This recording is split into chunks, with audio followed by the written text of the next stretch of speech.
Hello दोस्तों, नमस्कार और स्वागत है आपका मेडिकल लड़का के एक नए एपिसोड्स में।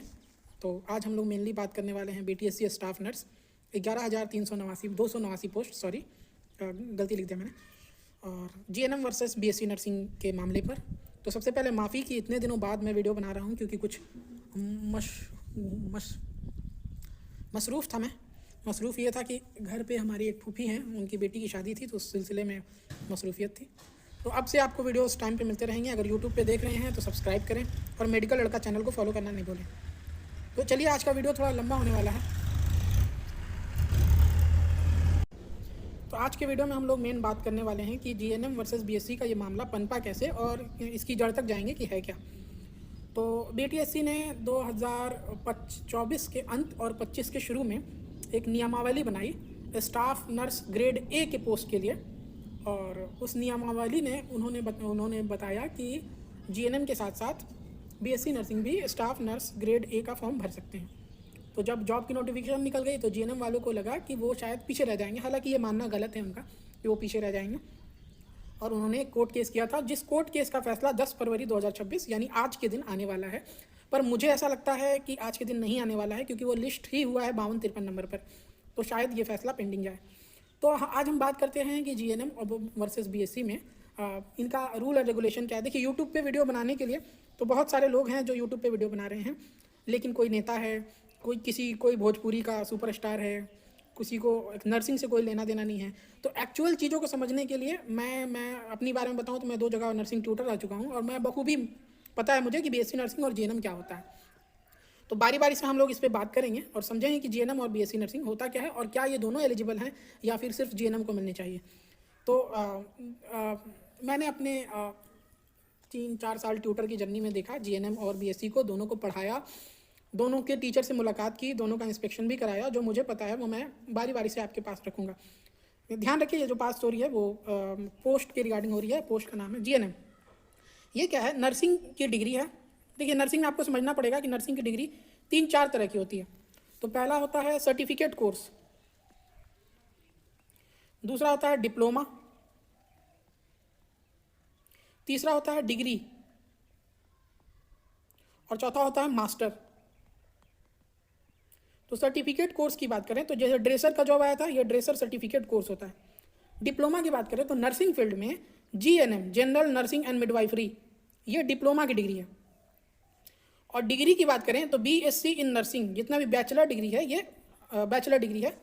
और मास्टर की बात करें तो मास्टर होता है एमएससी नर्सिंग। इतनी बातें आपको लगता है मैंने समझा दी। अब इस सिलसिले में आगे बढ़ते हुए चलें तो नर्सिंग का जो स्टाफ नर्स है, नर्सिंग का तो जॉब है स्टाफ नर्स।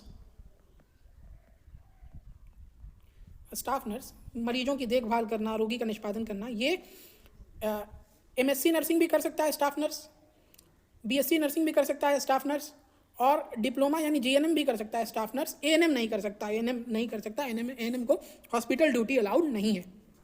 हॉस्पिटल मतलब सीएचसी, आईसीयू वगैरह ड्यूटी अलाउड नहीं है। जहाँ तक हम बात करें जीएनएम की, तो जीएनएम आपका डिप्लोमा कोर्स हो जाता है, और मैं इसके बारे में थोड़ा और डिटेल बताऊंगा। नर्सिंग का कोर्स है, डिप्लोमा कोर्स है, और इसको बायो वाले भी बच्चे जीएनएम कर सकते हैं, प्लस नॉन बायो वाले भी बच्चे जीएनएम कर सकते हैं। जो कॉमर्स से है, आर्ट्स से है, जिन्होंने लाइफ साइंस कभी ज़िंदगी में नहीं पढ़ा है, वो भी जीएनएम कर सकते हैं। वहीं बीएससी की बात करें तो एक तो ये डिग्री कोर्स है, ऊपर से सिर्फ बायो वाले इसको कर सकते हैं। बायोलॉजी वाले जिन्होंने शुरू से लाइफ साइंस पढ़ा है, एमबीबीएस करना चाहते थे, नहीं कर पाए, वो कर सकते हैं, सिर्फ बायोलॉजी वाले। दूसरी बात करते हैं कि जीएनएम का सिलेबस। तो सिलेबस आप देख लीजिएगा, सिलेबस इसका उतना डीप नहीं है, क्योंकि ये मेनली वर्क फोर्स तैयार किया जाता है, तो उतना डीप नहीं है। बीएससी भी नर्सिंग भी हम बोलेंगे तो वो उतना डीप नहीं है, उतना डीप नहीं है। डीप के लिए आप नॉर्सेट वगैरह जब पढ़ते हैं तब आपको उतना डीप पढ़ना पड़ता है। चलो आगे की बात करें। जैसे कुछ लोग बोल रहे थे कि सिलेबस बिल्कुल डिफरेंट है, जीएनएम में फार्माकोलॉजी नहीं पढ़ना है, तो जीएनएम में एमएसएन के साथ इंक्लूडिंग फार्माकोलॉजी पढ़ना है। आप एक बार सिलेबस देख लें। जो जीएनएम को बरगलाया जा रहा है, फार्माकोलॉजी पढ़ना है, इनको अलग से सब्जेक्ट के रूप में फार्माकोलॉजी पढ़ना है, फार्माकोलॉजी। ऊपर से वो बात करेंगे अगर जीएनएम वाले कि उनको वो नहीं पढ़ना है, क्या बोलते हैं उसको, रिसर्च और मैनेजमेंट, तो वो अपना इंटर्नशिप का सिलेबस देखेंगे। एक बार सिलेबस निकाल के देख लेंगे। इंटर्नशिप के सिलेबस में रिसर्च मैनेजमेंट भी पढ़ना है, रिसर्च और मैनेजमेंट भी पढ़ना है। और जहाँ तक इनको ही बात रहेगी तो आपको पता है इनको भी रिसर्च पढ़ना है, इनको भी मैनेजमेंट पढ़ना है। अब लगेगी जॉब के नोटिफिकेशन की बात, तो आप अगर ध्यान देंगे तो नॉर्सेट हो गया, जितना भी सेंट्रल गवर्नमेंट हो गया, इन सब की वैकेंसी में, चाहे स्टेट गवर्नमेंट की वैकेंसी में, तो ये अलाउ करते हैं बीएससी नर्सिंग को बिना कोई एक्सपीरियंस, नो एक्सपीरियंस। और ये जीएनएम को भी अलाउ करते हैं, जीएनएम भी दे सकता है, पर 2 साल का एक्सपीरियंस लगाना जरूरी है। तो ऐसे ये अलाउ करते हैं। तो मैं ये कह रहा था कि ये जीएनएम के साथ साथ 2 साल का एक्सपीरियंस भी मांगते हैं, ठीक है। अब बात आती है कि जॉब के लिए, तो देखो जॉब इन्होंने अपना क्राइटेरिया डिसाइड किया, इन्होंने सिलेबस भी दिया। अब कोई ये बोलेगा कि सिलेबस जो दिया वो जीएनएम का नहीं था, तो बिल्कुल जीएनएम का था। और सिलेबस के बाद इन्होंने बोला कि आप एग्ज़ाम दीजिए। अब मेरे को जो एक बात बार बार खटकती है वो ये कि जब इन्होंने एग्ज़ाम को बोल दिया तो ये मैटर ही नहीं करना चाहिए कि आप जीएनएम हैं या बीएससी हैं। अब मैटर ये बात है कि जो पढ़ा है, जो ज़्यादा जानता है, जो अच्छे से पढ़ा है सिलेबस,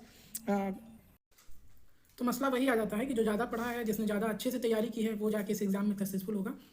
और सीटें इतनी हैं कि जीएनएम और बीएससी दोनों का हो जाएगा। और अब हम बात करते हैं कि इसका भविष्य क्या होने वाला है। तो देखो, हमको ऐसा लगता है कि मात्र 5% की चांस है कि ये मतलब जीएनएम सी सिर्फ अलाउड हो, जीएनएम अलाउड हो और बीएससी बाहर जाए, बाहर मतलब आउट। ये सिर्फ 5% चांस है। बाकी के 95% में जो सरकार का नियम है एट इज सेम रहने वाला है। अब बात करते हैं इसका भविष्य क्या होगा। तो फ्यूचर जो मुझे दिख रहा है कि अगर बीएससी नर्सिंग इस जॉब क्राइटेरिया से बाहर हुआ तो बीएससी नर्सिंग वाले कैंडिडेट रुकने वाले नहीं हैं, वो जाएंगे सुप्रीम कोर्ट। और सुप्रीम कोर्ट में जाने के बाद आपको एक नहीं हज़ारों तथ्य हम ऐसे गिना देंगे कि नर्स का काम करने के लिए बीएससी नर्सिंग और जीएनएम दोनों एलिजिबल हैं, दोनों एक्वायर्ड हैं और दोनों उपेक्षित हैं, बशर्ते एग्जाम देना पड़ेगा।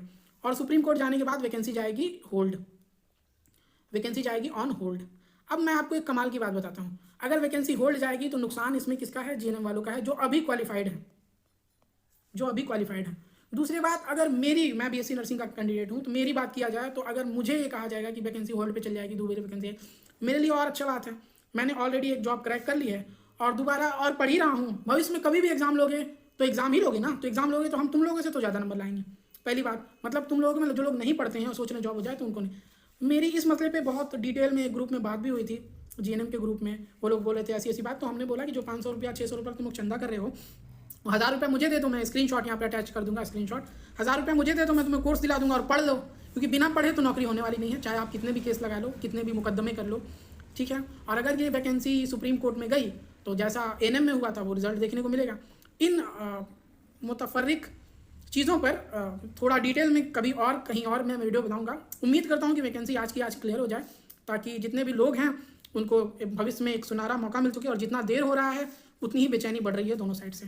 तो आज के लिए इतना ही, मिलते हैं किसी और वीडियो में बात करने के लिए कोर्स क्या है, पैरामीटर्स क्या हैं, और सबसे ज़रूरी बात, चाहे जीएनएम के विद्यार्थी हैं आप, चाहे बीएससी नर्सिंग के, अगर जॉब आपकी अभी तक नहीं हुई है तो पढ़ाई करें। और पढ़ाई कैसे करनी है इसके लिए आप मेडिकल लड़का चैनल को फॉलो कर सकते हैं, हमारे नोट्स को, हमारे वीडियोस को आप सब्सक्राइब कर सकते हैं, देख सकते हैं, समझ सकते हैं और पढ़ सकते हैं। मिलते हैं किसी अन्य वीडियो में, तब तक के लिए नमस्कार, आदाब, अपना ख्याल रखिए। और हाँ, सबसे ज़रूरी बात, पढ़ाई करते रहिए।